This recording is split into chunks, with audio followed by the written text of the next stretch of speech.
اعوذ باللہ من الشیطان الرجیم، بسم اللہ الرحمن الرحیم۔ السلام علیکم ورحمۃ اللہ وبرکاتہ۔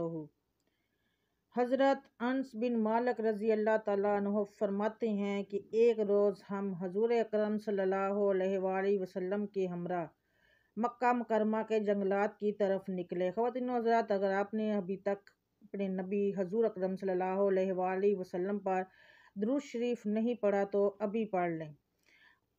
اللہم صلی علی محمد وعلی آل محمد کما صلیت علی ابراہیم وعلی آل ابراہیم انک حمید مجید۔ اللہم بارک علی محمد وعلی آل محمد کما بارکت علی ابراہیم وعلی آل ابراہیم انک حمید مجید۔ اللہ تعالیٰ ہمارا پڑھنا اور آپ سب کا سننا قبول و منظور فرمائے۔ مکہ مکرمہ کے جنگلات کی طرف نکلے ہم تہامہ پہاڑوں کے ایک پہاڑ پر بیٹھے تھے کہ ایک بوڑھا شخص نمودار ہوا جو اپنی لاٹھی کے سہارے چل رہا تھا۔ اس نے حضور اکرم صلی اللہ علیہ وآلہ وسلم کو سلام کیا۔ آپ نے سلام کا جواب دیا اور فرمایا، یہ بوڑھا اپنی چال اور آواز سے جن معلوم ہوتا ہے۔ پھر آپ نے اس سے دریافت کیا کہ تو کون ہے؟ اس نے عرض کیا کہ میں جن ہوں، میرا نام حامہ بن ہیم بن ابلیس ہے۔ تو خواتین و حضرات، یہاں پہ میں بتا دوں کہ شیطان کی طریق کتنی ہے، اس نے کتنا کس کس کے ساتھ کا ساتھ دیا اور وہ ابلیس کیسے بنا۔ 80,000 سال تک وہ فرشتوں کا ساتھی رہا، 40,000 سال تک جنت کا خزانچی رہا، 30,000 سال تک مقربین کا سردار رہا، 14,000 سال تک عرش کا طواف کرتا رہا۔ پہلے آسمان پر اس کا نام عابد تھا، دوسرے پر زاہد تھا، تیسرے پر عارف تھا، چوتھے پر ولی تھا، پانچویں پر تقی، چھٹے پر خازان اور ساتویں پر عزازیل تھا، اور اب قیامت تک اس کا نام ابلیس ہے۔ غرور اور تکبر نے کیا سے کیا بنا دیا۔ اللہ تعالیٰ ہمیں غرور اور تکبر سے دور رکھے اور شیطان کے شر سے محفوظ رکھے، آمین ثم آمین۔ حضور اکرم صلی اللہ علیہ وآلہ وسلم نے فرمایا کہ میں تیرے اور شیطان کے درمیان صرف 2 پشتوں کا فاصلہ دیکھ رہا ہوں، تیری عمر کتنی ہے؟ اس نے کہا، یا رسول اللہ صلی اللہ علیہ وآلہ وسلم، جتنی عمر دنیا کی ہے اتنی ہی میری عمر ہے، یا اس سے کچھ کم۔ جب رسول اللہ صلی اللہ علیہ وآلہ وسلم نے ان سے پوچھا، اس شخص نے فرمایا، شیطان سے پوچھا کہ تمہارے درمیان تو صرف 2 پشتوں کا فاصلہ ہے، شیطان سے تیری عمر کتنی ہے؟ تو اس نے فرمایا کہ جب کچھ دنوں ہی کم ہے میری ان سے عمر جب قابیل نے حابیل کو قتل کیا تھا، اس وقت میری عمر چند برس کی تھی۔ میں پہاڑوں میں دوڑتا پھرتا تھا اور لوگوں کے دلوں میں وسوسے ڈال دیا کرتا تھا۔ حضور اکرم صلی اللہ علیہ وآلہ وسلم نے فرمایا، یہ تو بہت برا عمل تھا۔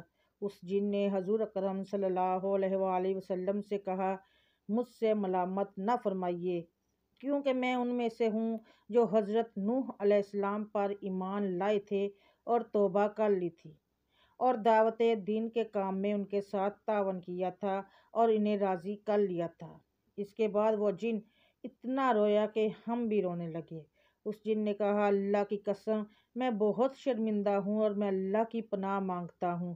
میں نے حضرت ہود علیہ السلام سے ملاقات کی اور بعد میں ایمان لایا۔ اس طرح میں نے حضرت ابراہیم علیہ السلام سے بھی ملاقات کی ہے، اور جس وقت حضرت ابراہیم علیہ السلام کو آگ میں ڈالا جا رہا تھا میں بھی ان کے ساتھ تھا، اور جب حضرت یوسف علیہ السلام کو کنویں میں ڈالا گیا تو میں بھی ان کے ساتھ تھا، اور حضرت یوسف علیہ السلام سے پہلے اس کنویں میں پہنچ گیا تھا۔ اسی طرح حضرت شعیب علیہ السلام اور حضرت موسیٰ علیہ السلام سے بھی میری ملاقات ہوئی ہے، تو انہوں نے مجھے تورات سکھائی تھی اور فرمایا تھا، اگر تم عیسیٰ علیہ السلام سے ملاقات کرو تو ان کو میرا سلام کہنا۔ جب میری حضرت عیسیٰ علیہ السلام سے ملاقات ہوئی تو میں نے موسیٰ علیہ السلام کا سلام ان تک پہنچایا۔ حضرت عیسیٰ علیہ السلام سے ملاقات کے وقت انہوں نے مجھ سے فرمایا تھا کہ اگر تیری ملاقات محمد رسول اللہ صلی اللہ علیہ وآلہ وسلم سے ہو تو ان کی خدمت میں میرا سلام عرض کر دینا۔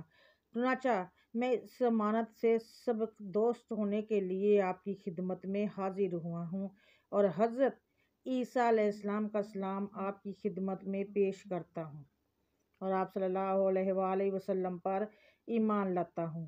حضور اکرم صلی اللہ علیہ وآلہ وسلم نے جب یہ پیغام سنا تو آپ صلی اللہ علیہ وآلہ وسلم نے فرمایا، عیسیٰ علیہ السلام پر سلام ہو، اور اے حمّا، امانت پہنچانے کی وجہ سے تجھ پر بھی سلام ہو، تیری حاجت کیا ہے؟ حمّا اس جن نے عرض کیا کہ حضرت موسیٰ علیہ السلام نے مجھے تورات سکھائی تھی اور حضرت عیسیٰ علیہ السلام نے مجھے انجیل سکھائی تھی، بس آپ صلی اللہ علیہ وآلہ وسلم مجھے قرآن سکھا دیجئے۔ سبحان اللہ۔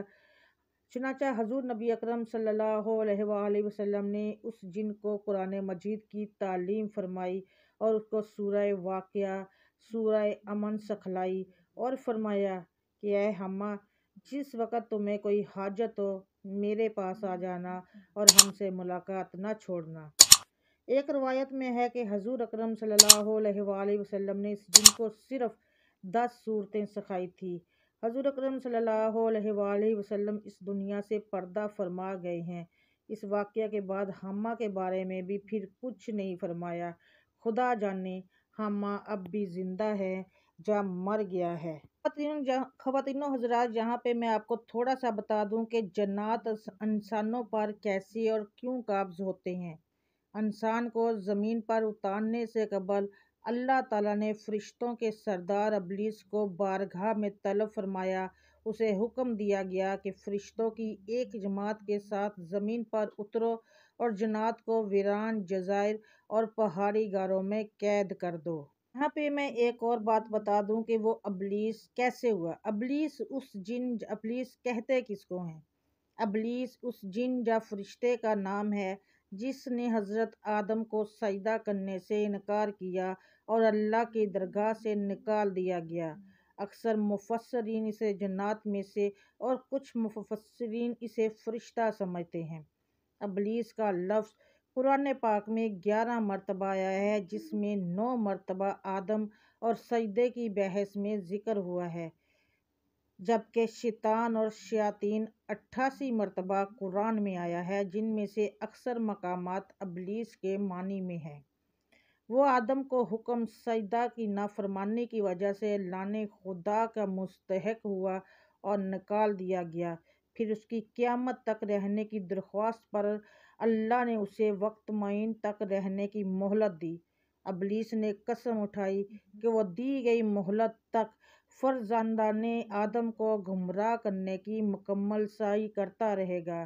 وہ اس سلسلے میں انسانوں کو صرف بدی کی طرف دعوت دے گا، لیکن کسی کو اس کام پر مجبور نہیں کرے گا۔ آخرکار اس کے پیروکار جہنم کا ایندھن بنیں گے۔ خواتین و حضرات، اللہ تعالیٰ ہمیں ابلیس اور شیطان کے سر سے محفوظ رکھے۔ اللہ تعالیٰ ہم سب کو برے وقت سے بچائے، ہمارا خاتمہ ایمان پر کرے، ہمارے صغیرہ کبیرہ گناہوں کو بخشے، 5 وقت کا نمازی پرہیزی بنائے اور ہمارا پڑھا لکھا قبول کرے۔ جو ہم لوگ نماز قرآن پڑھتے ہیں، اللہ تعالیٰ اپنی بارگاہ میں قبول و منظور کرے، ہمارے صغیرہ کبیرہ سارے گناہوں کو بخش دے، شیطان کے شر سے محفوظ رکھے اور اپنے حفظ و امان پہ رکھے، خاتمہ ہمارا ایمان پر کرے۔ آمین ثم آمین یا رب العالمین۔